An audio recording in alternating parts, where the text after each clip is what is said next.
You're sitting quietly when, out of nowhere, a stabbing pain erupts behind your eye. Within seconds, it feels like a hot knife is twisting through your skull. You scream, clutch your face, but nothing helps. You've just been hit by the world's most painful disease, and no, it's not something fatal. It's something worse. It keeps coming back. Known as suicide headaches, cluster headaches are so excruciating, many patients say they'd rather break a bone. Some even contemplate ending it all just to escape the torment. But what exactly happens when you get hit by this invisible monster? And what does it do to your brain? Cluster headaches aren't like migraines. They don't build up slowly. They strike fast, like a lightning bolt through your face. You could be perfectly fine one moment and on the ground, screaming in agony the next. The pain is always one-sided, usually around the eye, temple, or cheek, and it's relentless. It's like being stabbed repeatedly from the inside, as if your brain is on fire but only on one side. It typically lasts anywhere from 15 minutes to 3 hours, and here's the catch: it doesn't just happen once. People with cluster headaches can have up to 8 attacks a day, and this cycle can last weeks or months.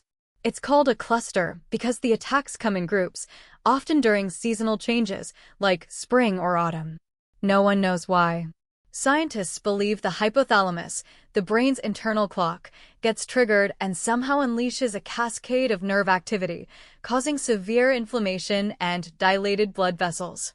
And the most terrifying part? There's no cure.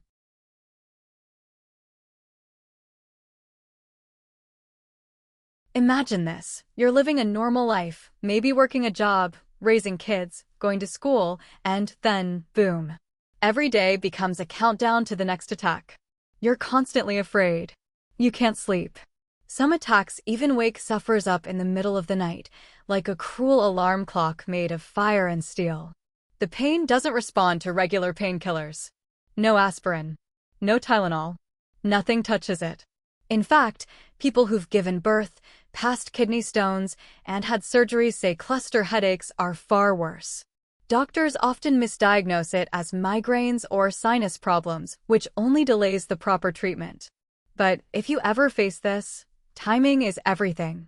Specialized treatments exist, like high-flow oxygen or sumatriptan injections, but they only work if taken the moment the headache begins. A few seconds too late, and you're in for the full ride. Even more tragic? Most people suffering from this condition look completely normal. No bleeding. No fever. No swelling. Just raw agony, hidden behind their eyes. It's an invisible torture that leaves no marks, but tears lives apart.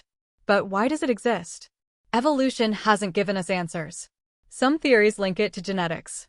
Others to irregularities in the trigeminal nerve system. A few suspect environmental triggers: alcohol, bright lights, strong smells, or even changes in barometric pressure. But for now, we're still in the dark. So, what if you caught the world's most painful disease? Your world would shrink. You'd avoid triggers, live in fear of the next wave. Time would blur into pain and recovery. But here's the hopeful part: people who suffer from cluster headaches are warriors. They endure, they adapt, and they keep fighting for better treatments and awareness. If you ever meet someone who's been through this, know that they've battled something most of us can't even imagine. And if science keeps pushing forward, maybe someday we'll find a cure that puts this nightmare to rest. Until then, be kind to your brain and be thankful for every pain-free moment. We'll see you in the next one on Infinitive.